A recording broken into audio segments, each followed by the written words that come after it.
장도식은 어느 캄캄한 새벽 마당에서 눈부시게 흰 지네를 본 순간부터 일상이 흔들리기 시작했다. 그전까지는 그저 고요한 새벽 공기만이 그의 유일한 동반자였다. 장도식이 살던 곳은 강원도 청강리라는 산골 마을이었다. 이 마을은 이른 새벽 4시가 되면 유독 매서운 바람소리만 골짜기를 타고 울려 퍼지곤 했다. 한겨울에는 칼바람이 집 틈 사이로 파고들어 온기마저 앗아갔고, 여름철에는 습하고 무거운 공기가 마을 전체를 휘감았다. 마을 사람들은 서로를 다할 만큼 규모가 작았지만 이상하게도 장도식은 늘 혼자였다. 그가 올해로 이른을 바라본다는 사실을 아는 이는 많았으나 그의 삶을 제대로 아는 사람은 드물었다.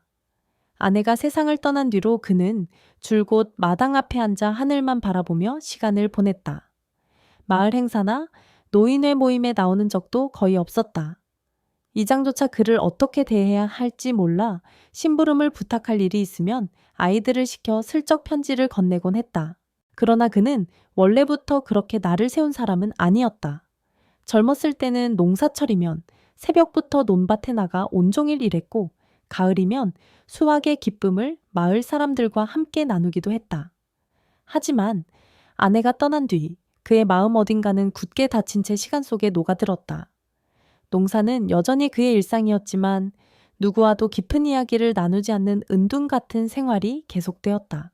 어느 해 여름이 끝나갈 무렵부터 그는 이상한 꿈에 시달리기 시작했다. 꿈속에는 언뜻 윤곽만 보이는 하얀 생물이 마당을 가로질러 가는 모습이 반복되었다. 처음에는 그냥 흰 뱀인가 싶어 대수롭지 않게 넘겼다.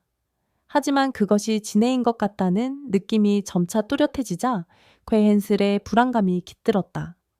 꿈은 날이 갈수록 선명해졌고, 그때마다 그는 한밤중에 식은땀을 흘리며 깨어나곤 했다. 잠을 제대로 못 자다 보니 일상도 흐트러졌다. 새벽에 마당에 나가도 괜히 뒷목이 서늘해져 이리저리 둘러보는 자신을 발견했다. 그래도 현실에는 나타나지 않으니 다행이라 생각했으나 얼마 지나지 않아 그 안일한 바람은 산산이 깨졌다. 어느 새벽 문 밖을 나서려 문을 열자 달빛 아래에서 갑자기 이상한 소리가 들려온 것이다. 그 소리는 단순히 바람이 낼 수 없는 기묘하게 긁히는 듯한 음이었다. 그는 심장이 서서히 빠르게 뛴다는 것을 느끼며 눈을 가늘게 뜨고 마당을 살폈다. 그러다 시야에 들어온 것은 손가락보다 훨씬 길고 유연한 눈부신 흰빛의 지네였다. 그 지네는 마당 한가운데서 천천히 기어다니고 있었다. 이게 대체 뭔 일이여? 그는 혼잣말을 중얼거리며 손끝을 살짝 떨었다.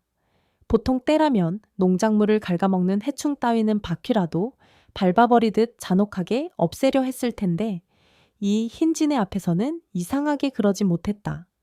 오히려 그 지네가 자신의 표정을 살피기라도 하는 듯 살짝 고개를 들자 가슴 한 구석이 쿵 내려앉았다. 그러고는 지네가 구들장 밑으로 사라지는 모습을 멍하니 바라볼 수밖에 없었다. 그 순간 꿈과 현실의 경계가 무너진 기분이 들었다. 단순히 내가 잠결해본 헛것일까 싶었지만 손끝에 남아있는 싸늘함은 너무나 또렷했다. 그는 한참을 마당에 서서 지네가 사라진 자리를 쳐다보다가 결국 방으로 들어와 문을 잠갔다. 막막한 공포였지만 그보다 더 괴로운 것은 알 수 없는 불길함이었다. 그날 이후 그는 부쩍 신경이 날카로워졌다. 틈만 나면 마당 구석구석을 살폈고 방 안에서 잠들려고 누웠을 때도 벽 모퉁이에 혹시 지네가 있지 않을까 눈을 크게 떴다. 그 지네가 하얀색이었다는 사실이 더욱 이상했다. 밤이면 또다시 꿈이 찾아와 이번에는 지네가 자기 팔을 감아오는 장면이 선명하게 보였다. 깨어났을 때 왼팔이 괜히 서늘하다는 감각이 들었고 가슴이 심하게 두근거렸다. 며칠 뒤 새벽이었다. 자정 무렵에 겨우 잠이 들었는데 갑자기 어딘가 둔탁한 쿵소리가 났다. 그는 잠에서 덜 깬 상태로 심장이 미친 듯이 뛰는 것을 느꼈다. 무슨 일인가 싶어 방안을 살폈는데 묘하게 팔이 무거웠다. 어둠 속에서 왼팔을 더듬어 보니 손바닥보다 크지는 않지만 붉은 멍자국이 선명하게 남아 있었다. 그 멍은 얼핏 지네의 형태처럼 보였다. 손가락으로 꾹 눌러봤지만 통증은 없었고 오히려 차갑기만 했다. 그는 그 기이한 상황에 당황했다. 멍이라는 게 원래 통증이나 열감이 느껴져야 하는데 이건 반대로 얼음에 댄 듯 차가웠다. 게다가 방 한 구석에서 또다시 툭 소리가 나서 돌아보니 죽은 아내의 사진 액자가 바닥에 떨어져 유리가 산산조각 나 있었다. 아내의 사진 속 얼굴이 깨어진 유리 너머로 슬퍼 보였다. 그는 그것을 조심스레 들어 조각들을 치우고 아내의 미소를 가만히 들여다보았다. 하지만 왼팔에 새겨진 붉은 멍자국이 도무지 머릿속에서 지워지지 않았다. 이게 정말 지네와 관련이 있는 걸까 하는 불길한 생각이 점점 커졌다. 결국 그는 더는 견디지 못하고 옷도 제대로 걸치지 않은 채 곧장 마당으로 뛰쳐나왔다. 새벽 공기가 차가웠지만 그보다 마음의 공포가 더 컸다. 마을 어귀까지 걸어가면서 생각했다. 누구에게 이 이야기를 꺼내야 하나. 현실감 없고 황당한 일이었으니 자칫하면 제정신이 아니라고 오해받을 수도 있었다. 그렇지만 지금 상태로는 혼자 감당하기 어려웠다. 결국 그는 마을에서 1시간쯤 떨어진 산 너머 무당집을 떠올렸다. 평소 같으면 미신이라고 무시했을 터이지만 이번에는 달랐다. 큰맘 먹고 무당에게 질문이라도 해야 마음이 놓일 것 같았다. 그래서 새벽길을 뚫고 천천히 산을 올랐다. 등불 하나 없이 걷는 길은 험했지만 이미 지친 몸과 마음이 그 위험조차 상관없다고 느낄 만큼 절박했다. 막상 무당집에 가까워지자 그는 뒷걸음치고 싶은 심정이 되었다. 괜히 흰 진의 이야기를 꺼냈다가 그게 무슨 귀신 씨나라 까먹는 소리냐는 핀잔을 들을까 두려웠다. 그럼에도 기묘하게 저 멀리 무당집에서 희미한 불빛이 새어나왔다. 마치 자신을 기다리고 있었던 것처럼 문 앞에 서 있던 늙은 무당이 그를 보고 낮은 목소리로 물었다. 이른 새벽에 무슨 일이시오? 장도식은 잠시 아무 말도 하지 못했다. 그저 움켜쥐고 있던 왼팔을 살짝 걷어 올려 붉은 멍자국을 보여주었다. 그러면서 낮게 떨리는 목소리로 고백하듯 말했다. 며칠 전 내 마당에 흰 지네가 나타났소. 처음엔 꿈이라 여겼는데 이렇게 이상한 멍자국까지 생겼소. 무당은 그의 팔을 살피더니 표정이 순식간에 창백해졌다. 설마 그 흰 지네를 그냥 내버려 두었나요? 하고 물었다. 장도식이 그날은 이상하게 움직일 수 없었소. 라고 답하자 무당의 눈이 더 크게 흔들렸다. 그러더니 잠시 후 심각한 얼굴로 천천히 입을 열었다. 그건 하늘이 내린 영물일지 몰라요. 흰지네는 흔하지 않습니다. 전에 내려오기로 흰지네가 나타난 집안은 큰 기운을 이어받을 자손이 태어난다고 합니다. 나라의 기둥이 될 운명을 지닌 사람이 그 가문의 일부가 된다더군요. 하지만 무당은 말을 잠시 멈추었다가 힘겹게 내뱉듯 덧붙였다. 그 운을 타고난 자손이 피눈물을 흘릴 징조 또한 있다는 전설이 있습니다. 큰 복에는 큰 대가가 따른다는 것이지요. 장도식은 혼란스러웠다. 평생 농사만 지어온 촌늙은이인 자신과 그런 대단한 운명의 이야기가 무슨 상관일까? 게다가 피눈물이라는 섬뜩한 말이 자꾸 귀에 맴돌았다. 그는 무당을 힐끔 바라보다가 썰렁하게 웃으며 대충 넘기려 했다. 말도 안 되는 이야기요. 다 뻔한 미신일 테지요. 난 그저 농사나 짓는 촌사람이요. 그러나 마음 한편은 이미 흔들리고 있었다. 무당집에서 나와 집으로 돌아오는 길 내내 그는 계속 그 말을 곱씹었다. 나라의 기둥이 될 운명, 그리고 피눈물.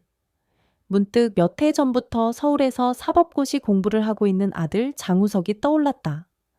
29살인 우석은 벌써 몇 년째 고시에 도전하고 있지만 매번 떨어져 고배를 마셨다. 그래도 포기하지 않고 다시 도전 중이었다. 장도식은 집에 도착하자마자 아들 생각이 머리를 떠나지 않았다. 무당이 말한 나라의 기둥이 혹시 아들을 가리키는 것은 아닐까 하는 엉뚱한 상상이 꼬리를 물었다. 거기에는 말로 다 설명하기 어려운 불안과 희망이 뒤섞여 있었다. 정말 만에 하나 흰 지네의 기운이 아들에게 전해지는 것이라면, 하지만 동시에 큰 대가로서 피눈물 같은 불행이 따르는 게 아닐까 하는 걱정이 함께 솟구쳤다. 며칠 뒤 서울에서 아들이 전화를 해왔다. 목소리가 잔뜩 지쳐 있었다. 아버지, 또 떨어진 것 같아요. 이번에도 쉽지 않을 듯합니다. 아들은 애써 담담하게 말했지만 피곤과 체념이 배어 있었다. 장도식은 순간 아무 말도 하지 못하다가 겨우 그래도 끝까지 해보자. 언제 무슨 일이 일어날지 모르는 법이다 라고 답했다. 그 자신조차 그 말에 확신이 있는 것은 아니었다. 그러나 무당의 말이 머릿속을 떠나지 않는 이상 혹시라도 정말 기적이 일어날 수 있지 않을까 하는 일말의 기대가 마음속에서 자라났다. 나이가 들수록 사람은 미신보다는 현실적이 된다고 하지만 아들 걱정 앞에서는 작은 희망조차 붙들고 싶었다. 시간이 흘러 마을의 가을이 깊어졌다. 논밭은 황금빛으로 물들었고 이때야말로 농부에게 가장 바쁜 계절이었다. 장도식은 새벽부터 밭으로 나가 일하며 간간히 왼팔에 멍자국을 살폈다. 놀랍게도 그 멍은 쉬이 사라지지 않고 매일같이 선명하게 남아 있었다.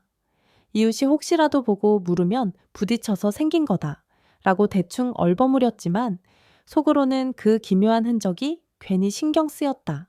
한편 마당에 나타났던 흰진애는 그 뒤로 잠잠했다. 처음에는 안도감이 들었지만 어느 순간부터는 다시 나타날까 하는 묘한 기대감마저 잃었다. 사람은 알 수 없는 존재였다. 두려우면서도 그것이 더 이상 모습을 보이지 않으면 또다시 그 부재를 신경 쓰게 되는 모순이 마음에 깔렸다. 그러던 어느 늦은 저녁 전화가 걸려왔다. 수화기 너머로 들리는 아들의 목소리는 더 이상 희망이 보이지 않았다.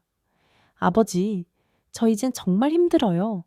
아무래도 이번에도 안 될 것 같아요. 장도식은 한동안 말문이 막혔다. 위로의 말조차 쉽지 않았다. 그러다 갑자기 이전에 하지 않았던 말이 입 밖으로 튀어나왔다. 너는 멀리 갈 사람이다. 내가 그렇게 믿는다. 그 말은 사실 자신을 향한 격려이기도 했다. 아들이 포기하지 않길 바라는 아버지의 마음이었다. 아들은 잠시 침묵하다가 작게 대답했다. 마지막으로 한 번만 더 해볼게요. 전화를 끊은 뒤 장도식은 한동안 멍하니 앉아 있었다. 머릿속에는 하얀 진의 무당의 예언 그리고 아들의 얼굴이 겹쳐 떠올랐다. 정말 이게 연결된 일일까?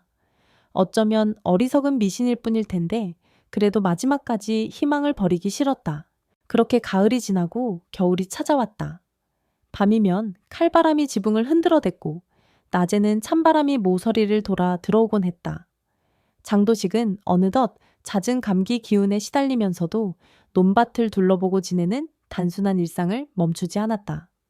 그러던 어느 날 평소와 달리 해가 채 떨어지지 않은 오후 5시쯤 전화벨이 울렸다. 처음에는 겁이 났다. 아들에게 또 안 좋은 소식이 왔나 싶어 가슴이 떨렸다. 그런데 수화기를 드는 순간 아들의 목소리에 놀라운 기쁨이 가득했다. 아버지 붙었어요. 1차 그리고 2차까지 전부 통과했습니다. 그 말에 장도식은 그 자리에 털썩 주저앉았다. 머리가 하얗게 되면서 기쁨이 한꺼번에 몰려왔다. 수화기 너머로 들려오는 아들의 말은 잘 들리지도 않았다. 그저 합격이라는 단어만 반복해 귓전을 울렸다. 그는 가슴속에서 뜨거운 무언가가 터져 나오는 것을 느꼈다. 평생 감정을 잘 드러내지 않았던 그였지만 눈물이 줄줄 흘러내렸다. 아들이 아버지 괜찮으세요? 하고 걱정스레 묻자 간신히 그래. 괜찮다. 너무 기뻐서 그러지. 하고 대답했다. 전화를 끊고 멍하니 앉아 있는데 또다시 흰진해가 떠올랐다. 그리고 왼팔에 붉은 멍자국이 희미하게 쑤시는 기분이 들었다. 설마 정말로 그게 영물이었던 건가? 그날 밤 그는 마당에 나가 구들장 앞에 향을 피웠다. 그리고 짧게 절을 한 뒤 아무도 듣지 않는 공간에 조용히 중얼거렸다. 고맙다. 이게 정말 내 덕인지 아닌진 모르겠으나 내 아들을 살려준 것 같아 고맙다. 그러면서도 마음 한편에는 무당이 말한 피눈물에 대한 두려움이 여전히 남아 있었다. 사람의 마음이란 그렇게 쉽게 안정을 찾지 못했다. 하지만 일단은 기쁨이 컸다. 아들이 사법시험에 합격했다는 소식은 순식간에 마을에 퍼졌다.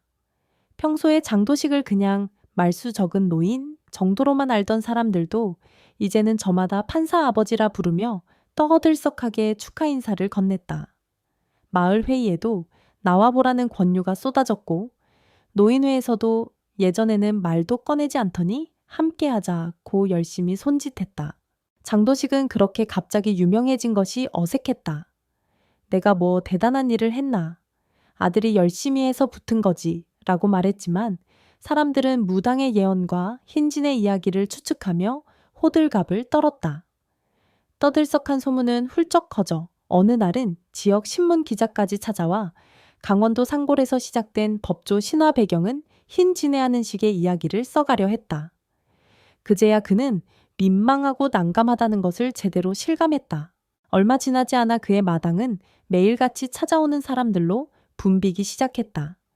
불임으로 힘들다며 아이를 갖게 해달라고 기도하는 사람도 있었고, 농사가 잘 안 된다며 풍년을 빌고 싶다고 찾아오는 이들도 있었다. 어떤 이들은 밤늦게까지 남아 마당 한 구석에서 향을 피우고 기도를 했다. 장도식은 처음에는 당황했지만 이들의 간절함을 이해하지 못할 바 아니어서 그냥 내버려 두었다. 그러다 계절이 또 바뀌고 드디어 아들 우석이 연수원을 무사히 마친 뒤 판사로 임용되었다. 그 소식에 마을 사람들은 한 번 더 떠들썩해졌다. 이제는 아예 판사 아버지라고 부르며 극진히 떠받들었다. 예전에는 하찮게 여기던 사람들도 손수 찾아와 흰지네를 한 번만 보여달라고 요구했다. 하지만 장도식은 곤란하기만 했다. 나도 잘 모른다니까. 한 번 본 뒤로 잘 보이지도 않소. 라고 말해도 사람들은 쉽게 믿지 않았다. 여름이 되자 아들 우석이 어느 날 밤 8살이 된 손자 하율을 데리고 시골집을 찾았다. 하율은 도시에서만 자라난 아이라 시골 풍경이 신기한지 마당을 이리저리 뛰어다니며 웃음소리를 퍼뜨렸다. 장도식은 오랜만에 집안이 환해지는 느낌을 받았다. 세 사람이 함께 둘러앉아 저녁을 먹을 때 아들은 조심스럽게 속내를 털어놓았다. 아버지 판사 일이 생각보다 훨씬 무겁습니다. 사람들의 인생이 제 판결에 걸려 있으니 잠잘 때마다 불안하고 어깨가 짓눌리는 느낌이에요. 장도식은 괜히 무뚝뚝한 얼굴로 아들의 어깨를 두드리며 네가 거기에 있는 건 그만한 이유가 있어서다. 네가 해낼 거라 믿는다라고 말했다. 짧은 말이었지만 아들에게는 묵직한 위로가 되었는지 아들은 고개를 끄덕였다. 바로 그때 마당 구석에서 스르륵 기어가는 무언가가 시야에 들어왔다. 세 사람은 동시에 고개를 돌렸다. 흰진해였다. 작년 이후로 볼 수 없었던 그 눈부시게 하얀 몸통이 조용히 움직이며 구들장 근처를 지나갔다. 장도식과 아들은 숨을 죽인 채 그 모습을 지켜보았다. 손자 하율이 저게 뭐야 하고 외치려다 아들이 재빨리 움직이지 마 하고 만류했다.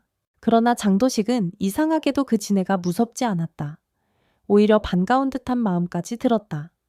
지네는 예전처럼 사람들을 이리저리 살피듯 고개를 든 뒤 이내 구들장 밑으로 사라졌다. 짧은 순간이었지만 모두의 가슴에 알 수 없는 뭉클함이 지나갔다. 삶의 기이한 끈이 연결되어 있는 듯한 느낌이었다. 그날 밤부터 소문은 더 빠르게 퍼져나갔다. 흰지네가 또 나왔다라는 말에 이웃 마을 사람들까지 몰려들었다. 마당은 다시 북적였고 심지어는 관광 삼아 오는 사람들도 있었다. 어떤 젊은 부부는 애를 안고 와서 이 지네가 아이에게 복을 내려달라 고사까지 지냈다. 일찍이 조용하기만 했던 집이 이렇게 북적대는 건 생전 처음이었다. 장도식은 여전히 어색했지만 묘하게 싫지는 않았다. 예전에는 외로움만이 가득했던 마당이 이제 웃음소리와 간절한 목소리로 가득 채워졌다. 물론 애초부터 영물이라 믿고 찾아오는 사람들에게 그게 진짜인지 나도 모른다고 답할 수밖에 없었지만 그것만으로도 사람들은 감사하다며 돌아갔다. 그러던 중 손자 하율이 여름방학을 맞아 시골집에서 한 달 정도 지내게 되었다. 아들은 판사 일이 바빠 자주 못 내려왔지만 하율만큼은 자연에서 뛰놀며 마음껏 시간을 보내길 원했다. 장도식도 그 아이가 오니 마당이 한결 밝아져 기쁘게 받아들였다. 손자와 함께 밥을 차려 먹고 함께 마을길을 걸으며 소소한 추억을 쌓았다. 하율은 호기심이 넘치는 아이였다. 마당을 어슬렁거리다 말고 할아버지에게 다가와 할아버지, 그 흰지네는 또 언제 나와요? 라고 물었다. 장도식은 아이가 지네를 보다가 다치면 어떡하나 싶어 조심스러웠다. 모른다. 아무 때나 나오지 않는 법이야 라고 대답했다. 그러면서 무당이 말했던 피눈물 이야기는 아예 꺼내지도 않았다. 그런데 어느 날 아침 하율이 마당에서 혼자 놀고 있는데 또다시 흰지네가 나타났다. 이번에는 하율의 발등 가까이까지 기어와 아이를 잠시 올려다보았다. 아이가 놀라 할아버지하고 작게 외치자 장도식이 서둘러 달려나왔다. 하유라 움직이지 마라 하며 긴장했지만 이상하게도 마음 한쪽은 이미 담담해졌다.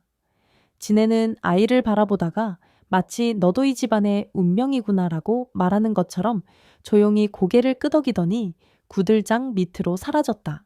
하율은 그 모습에 신기해하며 진짜 있었네 하고 웃었다. 그러나 장도식은 안도와 동시에 어딘가 알 수 없는 두려움을 함께 느꼈다. 나라의 기둥이 될 팔자를 지닌 자손, 그리고 피눈물. 이미 아들이 그 길을 걷고 있는데 손자에게도 또다시 무언가 이어지는 것일까? 그저 미신이라 치부하기엔 왼팔의 붉은 멍자국마저 여전히 희미해지지 않은 차에 그대로였다. 그날 저녁 하율은 신기한 꿈을 꿨다며 할아버지에게 달려왔다. 할아버지 흰 지네가 제 꿈에서 말을 했어요. 너의 길을 찾아라 같은 느낌이었어요. 어린아이 입에서 나온 말치곤 섬뜩하도록 의미심장의 장도식은 가슴이 철렁 내려앉았다. 하지만 아이 앞에서 티내지 않으려 애써 웃으며 꿈이란 다 그런 거지 하고 넘겼다. 며칠 뒤 아들 우석이 다시 내려와 하율을 데려가며 말했다. 요즘 판사일 때문에 바쁘긴 한데 하율이가 여기서 지내면서 자연도 배우고 할아버지도 도우며 큰 것을 깨닫는 것 같아요. 그러자 장도식은 괜히 코끝이 시큰해졌다. 손자와 함께 지내는 시간이 생각보다 훨씬 행복했다. 그러나 속 깊은 곳에는 여전히 혹시나 하는 불안을 지울 수 없었다. 계절은 또 흘러가 마을에 다시 가을이 찾아왔다. 그런데도 흰지대가 마당에 나타났다는 소문은 점차 수그러들었다. 아마도 사람들도 어느 정도 호기심을 채우고 더는 특별한 사건이 일어나지 않자 각자 삶으로 돌아갔을 것이다. 그러자 집은 다시 차분한 정막을 찾았고 장도식은 익숙하면서도 약간의 허전함을 느꼈다. 그러던 어느 날 아들 우석이 전화를 해왔다. 아버지, 이제 저희랑 같이 서울로 올라오시는 건 어떠세요? 집이 많이 낡았고 혼자 계시기엔 불편하지 않으세요? 뜻밖의 제안이었다. 장도식은 눈을 들어 집 안을 둘러보았다. 오래된 지붕은 군데군데 금이 갔고 벽도 습기로 곰팡이가 피어났다. 마당 울타리마저 여기저기 부식되어 구멍난 틈새로 바람이 새는 게 뻔히 보였다. 그는 한참을 고민하다가 조용히 답했다. 그래, 나도 이제 몸이 예전 같지 않고 집도 손볼 곳이 많으니 너희 곁으로 갈까 한다. 손자인 하율이 곧바로 좋아하며 할아버지 우리 집에 오면 매일 할아버지 얘기 듣고 싶어요. 라고 외쳤다. 그 소리를 듣는 순간 장도식은 마음이 따스해졌다. 낯선 도시 생활이긴 하지만 식구들과 함께 지낸다면 그것만으로도 충분히 견딜 만하다고 생각했다. 이사가 결정되고 우석이 내려와 집 안 곳곳을 정리했다. 마당 구석에는 한 해 동안 사람들이 놓고 간 쌀과 과일향 등 온갖 흔적이 남아 있었다. 떠날 생각을 하니 아내와 함께 살았던 추억도 떠올랐고 흰 지네가 출몰하던 그 오묘한 밤들도 주마등처럼 스쳤다. 마지막 날 밤 그는 마당 한가운데에 향을 피우고 다시금 구들장 쪽을 바라보았다. 그리고 작은 목소리로 말했다. 고맙다 흰 지네야. 내 아들과 손자가 이렇게 잘 살아갈 수 있게 해준 게 내 덕인지 아닌지는 모르지만 그래도 너로 인해 내가 많이 바뀌었다. 달빛이 은은하게 마당을 감싸는 가운데 그는 왼팔에 남아있는 붉은 멍자국에 손끝을 대었다. 예전처럼 얼음장같이 차갑지는 않았지만 여전히 거기에 있는 흔적이었다. 문득 구들장 밑에서 살짝 움직임이 느껴지는 것 같았다. 그러나 어둠 속이기도 하고 더 이상 자세히 살피고 싶지 않았다. 그는 그저 그 움직임에 작은 미소를 지은 채 집 안으로 들어갔다. 이곳에서의 삶은 이렇게 끝나가지만 어쩐지 흰지네는 앞으로도 마당을 떠나지 않을 것만 같았다. 며칠 후 우석의 차가 마을을 빠져나갈 때 사람들은 골목까지 나와 손을 흔들어 주었다. 판사 아버지 서울 가서도 건강하세요. 흰지네 봤던 얘기 잊지 않을게요. 온갖 작별 인사를 들으면서 장도식은 차창 밖으로 산등성이를 바라봤다. 하늘이 붉게 물들어 해가 지는 풍경이었다. 이 마을은 내가 평생 살아온 곳, 이제 안녕이구나. 마음 한켠이 시렸지만 옆에서 손자 하율이 들뜬 목소리로 할아버지 이제 우리랑 같이 산책도 다니고 맛있는 것도 먹어요. 라고 말하자 그 허전함이 조금은 달랬다. 서울에서의 삶은 생각보다 훨씬 북적이고 복잡했다. 아들은 아침 일찍 법원으로 출근했고 손자는 학교에 다녀왔다. 장도식은 낮 시간에 가까운 공원을 거닐며 동네 슈퍼나 재래시장에 들러 이것저것 구경하는 것으로 소일거리를 삼았다. 고단해 보이던 도시 풍경에도 점차 익숙해지며 매일 저녁에는 가족들과 식사를 함께 했다. 하율이 어쩌다 할아버지 우리 시골집에 언제 다시 가요? 하고 물으면 장도식은 웃으며 조만간 가보자. 그 마당에 또 흰지네가 나올지 누가 아냐? 라고 답했다. 그 말에 손자가 눈을 반짝이며 그럼 나도 또 볼 수 있을까요? 라고 기뻐했다. 그러면 우석은 에이 흰지네 말고 더 재미있는 곳도 많을 텐데 하면서도 왠지 아버지와 아이가 함께 웃는 모습을 보며 흐뭇해했다. 얼마 지나지 않아 청강리 마을에서는 또 다른 소문이 들려왔다. 새로 이사 온 젊은 부부가 마당에서 희곡인 지네를 봤다는 것이다.